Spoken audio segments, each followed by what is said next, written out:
नमस्कार दोस्तों। आज हम बात करने वाले हैं भारत पे होने वाला है एक बहुत बड़ा हमला।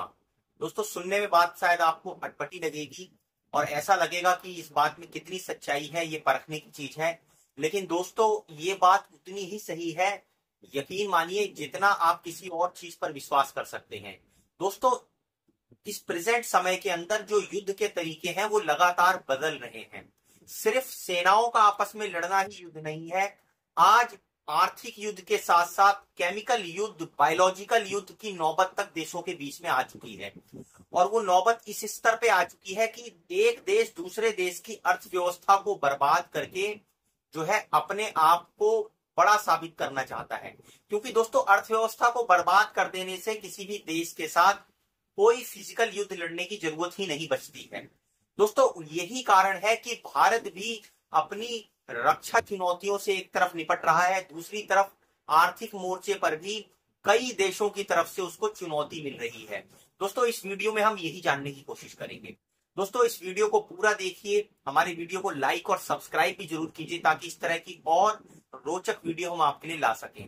दोस्तों, हुआ कुछ इस प्रकार से है कि चीन ने बहुत सारे अपने कर्मचारियों को, जो एप्पल और उसके साथ साथ फॉक्सकॉन नाम की कंपनी में काम करते थे, चाहे वो टेक्नीशियंस थे चाहे वो रिसर्चर थे, उनको बोल दिया है कि भारत छोड़ दो।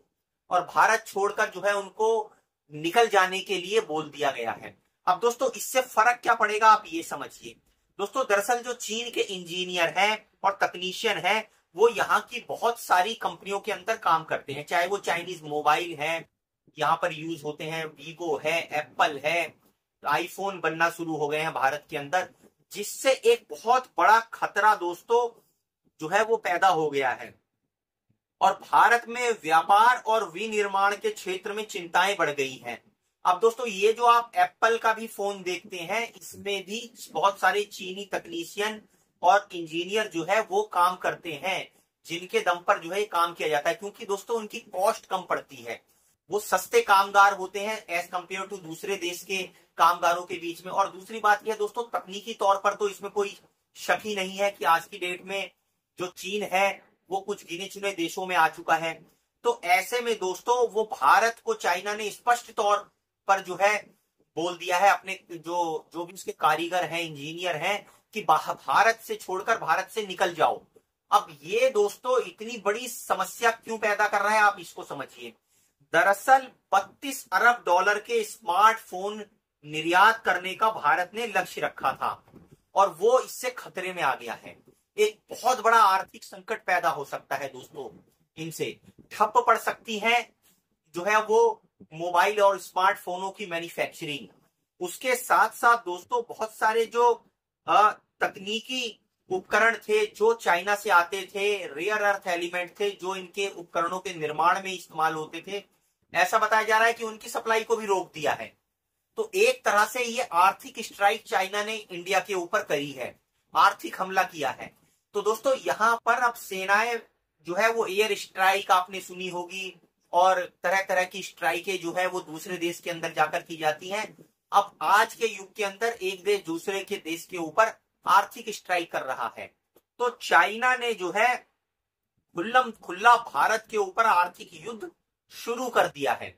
अब दोस्तों, दूसरे फ्रंट पे आ जाइए। अकेला चाइना ही नहीं है इस दोस्तों भारत के ऊपर हमला करने में, अब दूसरी तरफ फ्रंट खोल दिया है अमेरिका ने।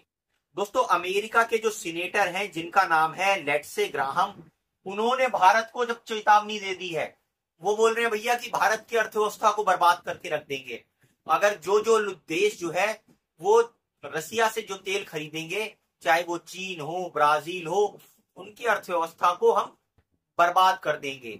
अब दोस्तों, ये अर्थव्यवस्था बर्बाद कैसे कर देंगे इसको भी आप समझिए। अर्थव्यवस्था बर्बाद करने के लिए तरह तरह के षड्यंत्र किए जाएंगे। और दोस्तों, सुनने में यह आ रहा है कि जो शेयर मार्केट है वो देशों का गिराया जाएगा, उसकी करेंसी पे अटैक किया जाएगा। तो बहुत बड़ी संभावना है कि भारत के ऊपर भी आने वाले कुछ समय के अंदर आर्थिक हमले हो सकते हैं।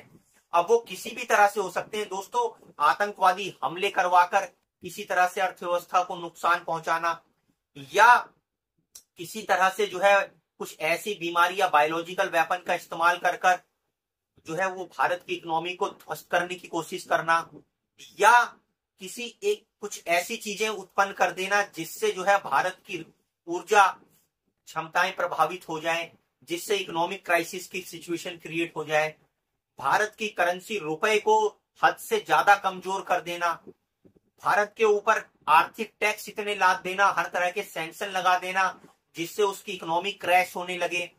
तो इस तरह की हरकतें ना सिर्फ पश्चिम के देश भारत के ऊपर करने शुरुआत उन्होंने कर दी है, बल्कि चाइना भी दोस्तों इनको इंप्लीमेंट कर रहा है। ये एक तरह से संगठित होकर भारत और भारत जैसे देशों के ऊपर खुलकर हमला करना इन्होंने शुरू कर दिया है। दोस्तों भारत को बहुत ही सतर्क रहने की जरूरत है अगर वो इन हमलों से अपना बचाव करना चाहता है। दोस्तों भारत को इन हमलों से बचने के लिए मनमोहन सिंह की वो आर्थिक नीति को अपनाने की बहुत ज्यादा जरूरत है जो सन 2008 में अपनाई गई थी।